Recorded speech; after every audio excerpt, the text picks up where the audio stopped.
When you play the Game of Thrones, Subscribe and like. you die. There is no middle ground.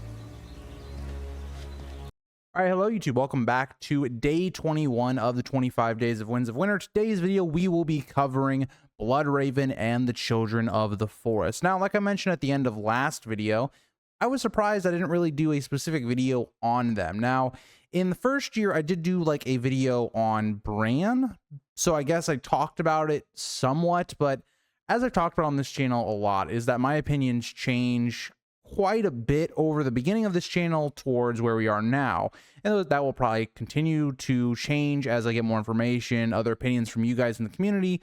And so my opinions have very much changed on, I think, the Bran plotline as a whole. And I've mentioned this, I mentioned it in the Euron video with my friend JC, the Advocate.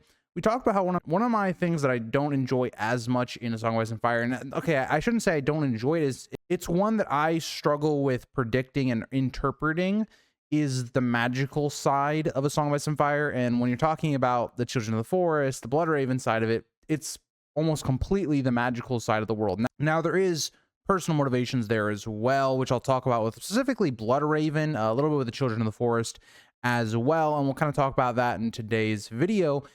But I do want to, kind of point that out. If you'd be really interesting if you went back to some of my older videos, how I talk about the Children of the Forest and Bloodraven as a whole compared to now.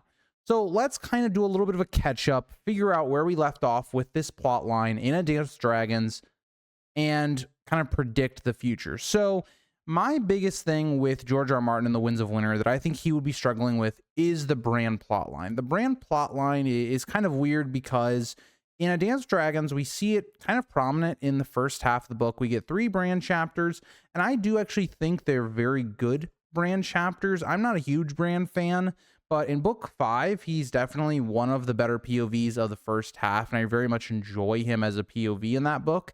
And so what we get is really Bran arriving to the cave with the Children of the Forest, this character of Bloodraven, but we don't actually spend much time there. Right? So if you go through what actually happens in A Dance with Dragons, so the first chapter is catching up after Storm of Swords. They're traveling with this character of Cold Hands, getting more into the information of that character. The second chapter is them actually getting to the cave. And the third chapter is kind of like them advancing Bran's plot line or his abilities. And then all of a sudden it cuts out. As soon as we get to, in my opinion, the climax, or the most interesting part that Bran has ever been throughout all 5 books, he just disappears. The real question is, why did George R. R. Martin do that? This seems to be very intentional. He wouldn't have just left Bran out of the entire second half of the book if it wasn't for a reason.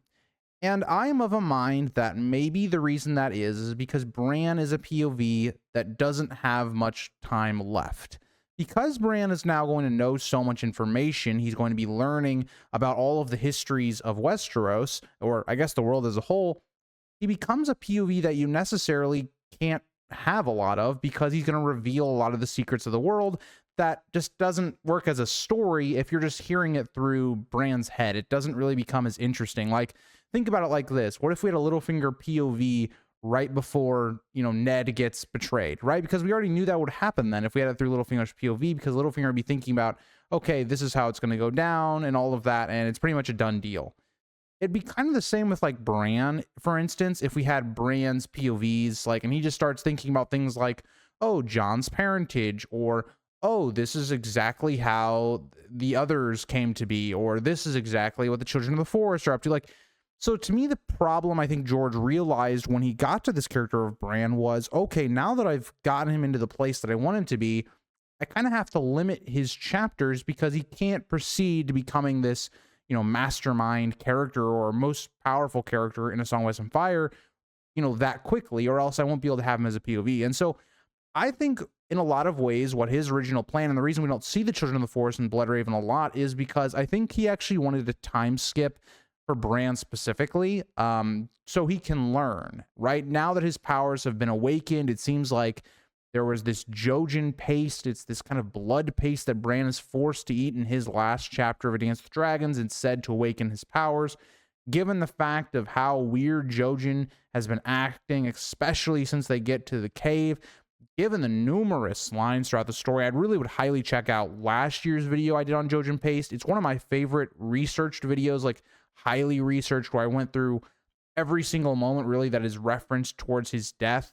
Highly recommend checking out that video from last year's event. But it seems like Bran has been awakened. Now, how quickly will we see Bran in a Winds of Winter and the Children of the Forest and Bloodraven, and what do they even want to begin with? And I think the main point of it is, okay, well, you have this threat of the others. Likely they have to be either sieging the wall or, south of the wall by the end of the book, right? I predicted a natural point for Stannis specifically would be him fighting the others and dying by the end of the book. The Horn of Winter being blown relatively closely to the end of the book.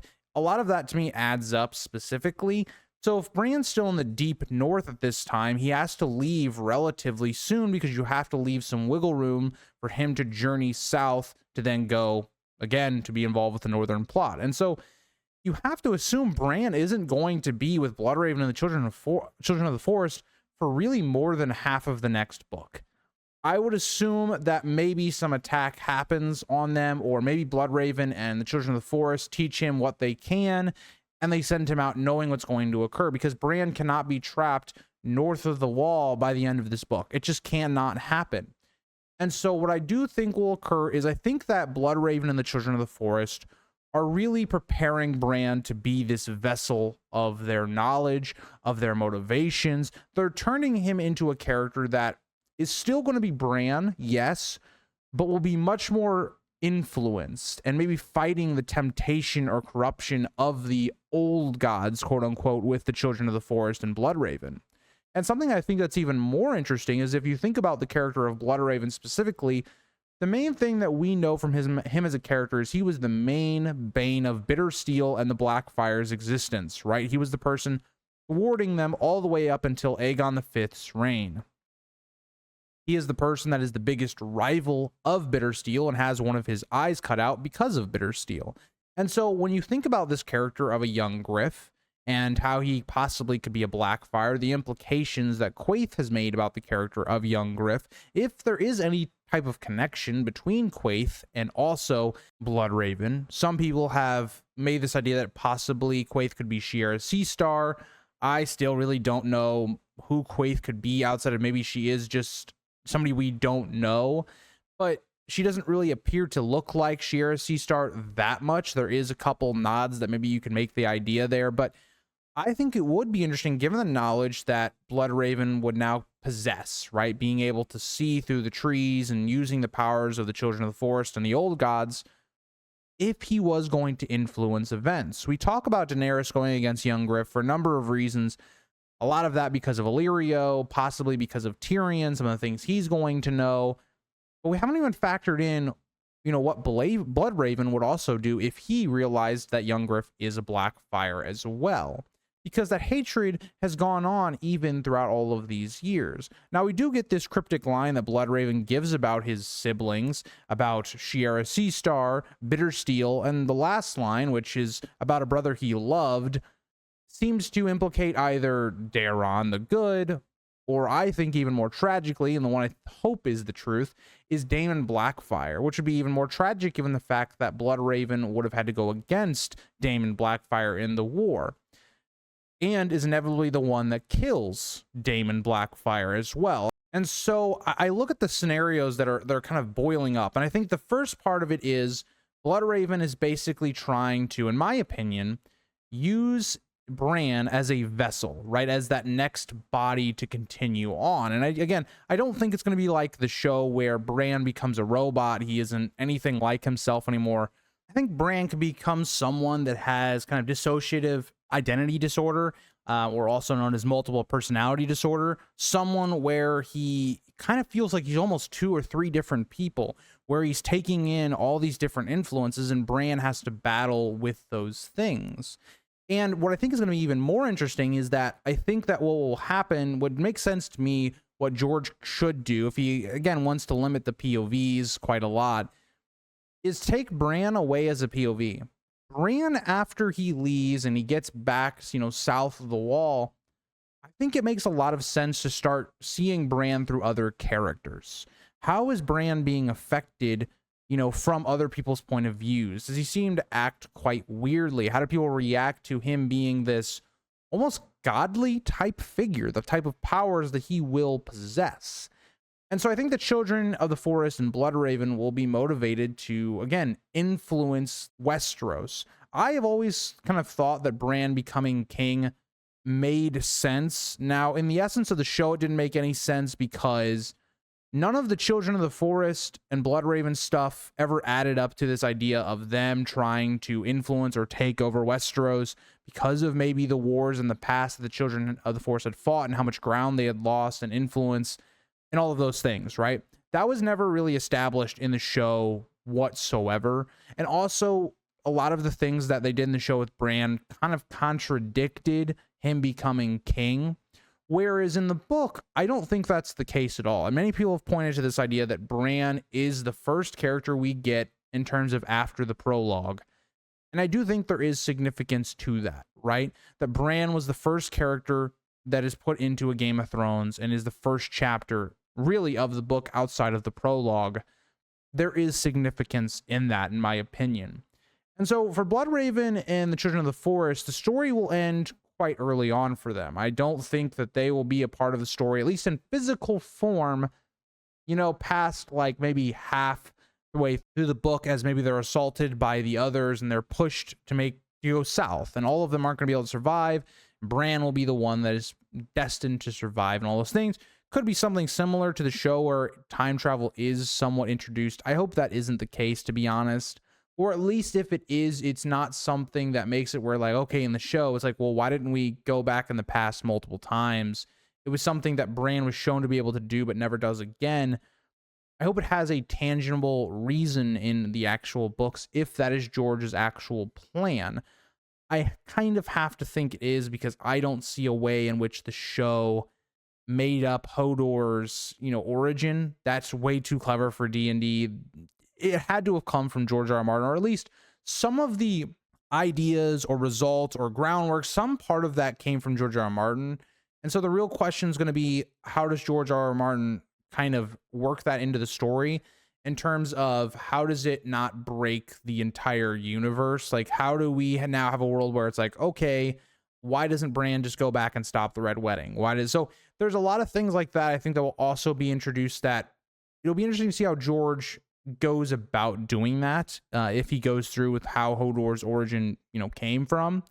But yeah, so that's kind of where I wanted to get with Bloodraven and the Children of the Forest, because going further, it's going to be, okay, they're influencing events through Bran's head. And then this kind of becomes more of a Bran video than it does more of a Children of the Forest and Bloodraven video. And it was already kind of a good amount of a Bran video, because Bran is like the prophet for the Children of the Forest and Bloodraven.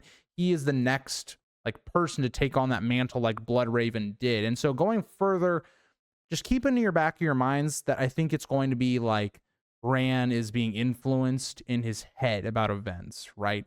And so that's part of it. And I also do want to kind of reference that time travel stuff that I did briefly talk about. It seems like that is a thing based upon what we've already seen Bran do in the books already. The way he tries to interact with Ned and things like that in these past visions, it does already seem that there's been implications that is the case. It's just we haven't seen to what extent.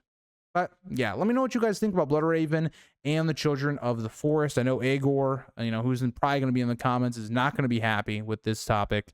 But yeah, I hope you guys all enjoyed the video. And tomorrow's video will be hitting on Bran, everybody's favorite sellsword, a character that's almost completely disappeared from the story, but we'll catch up with him in tomorrow's video, followed by another character down in King's Landing with Qyburn, and then we'll finish it out with the Hound on Christmas Eve and on Christmas Day, kind of talking about the northern plot line with Mel, Shireen, Selyse, and Patchface. But thank you guys all for watching, and I'll see you guys in the next one. Bye, guys.